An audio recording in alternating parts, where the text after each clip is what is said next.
I'm checking out a boat for a client. Wanted to know how much anchor chain he had. So part of deploying the anchor chain is to find out how it is secured to the boat.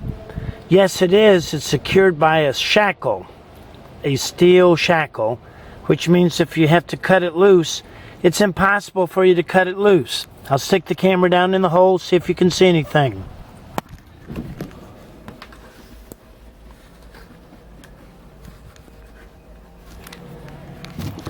I don't know what you saw, but there's no way I can get my head in there to cut it loose.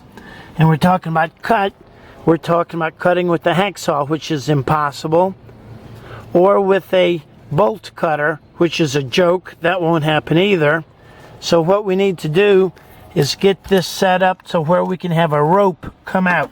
We'll have a rope come out here, and if you need to cut the anchor loose, you can take your pocket knife like that with a serrated edge and cut the rope loose, cut the anchor loose, so that way you can save the boat and leave the anchor for another day to go back and get it.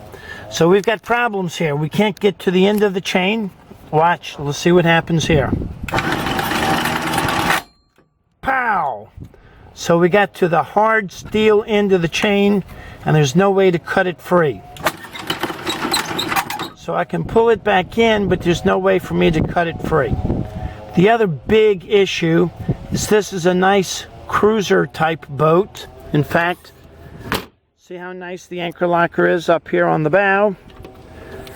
Open that up and we've got this safety shield, this nice stainless steel safety shield, but the anchor is jammed in there and there's no way to kick it off with your foot. So I'm going to have to get the boatyard to cut this open so the owner of the boat can lift it with his hand and let it deploy, or I'm going to have to get a 4-foot dowel, about 1.5 inch wooden stick, round wooden stick, to push it out. I think the owner of this boat would rather have that cut open so we could figure that out. If you want to learn more about anchoring, smart anchoring, tying a rope to your anchor chain, smart, and self-deploying your anchor, look up our 90-minute video called Anchoring. Just ask Captain Chris.